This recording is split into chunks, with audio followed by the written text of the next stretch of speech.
Apple মানেই magic. হ্যাঁ বন্ধুরা, অ্যাপেল তাদের কোয়ার্টার 1 2026 লঞ্চ করেছে।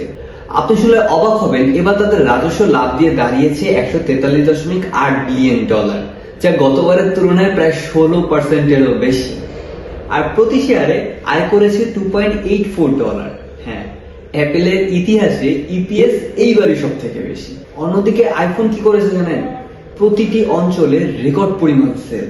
সার্ভিস খাতও ফাটিয়ে দিয়েছে, সেখানে ওদের সার্ভিস খাত ছিল 14%-এরও বেশি। আরো শুনবেন, পৃথিবী জুড়ে বর্তমানে 2.5 বিলিয়নেরও বেশি অ্যাপেলের প্রোডাক্ট সক্রিয় আছে। আর ক্যাশ ফ্লো তো দারুণ, প্রায় $54 বিলিয়ন। শেয়ার হোল্ডাররা ফেরত পেয়েছেন প্রায় $32 বিলিয়ন।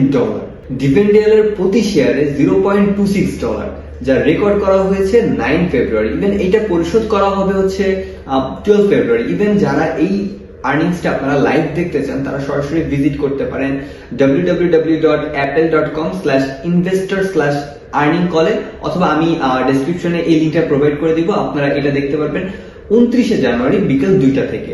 আর হ্যাঁ, এই সেশনটা রিপ্লে করা হবে 2 সপ্তাহ ধরে। তার মানে অ্যাপেল আবারও ইতিহাস করলো। রেকর্ড পরিমাণ আয়, শক্তিশালী আইফোন চাহিদা, বিশাল গ্রাহক ভিত্তিক।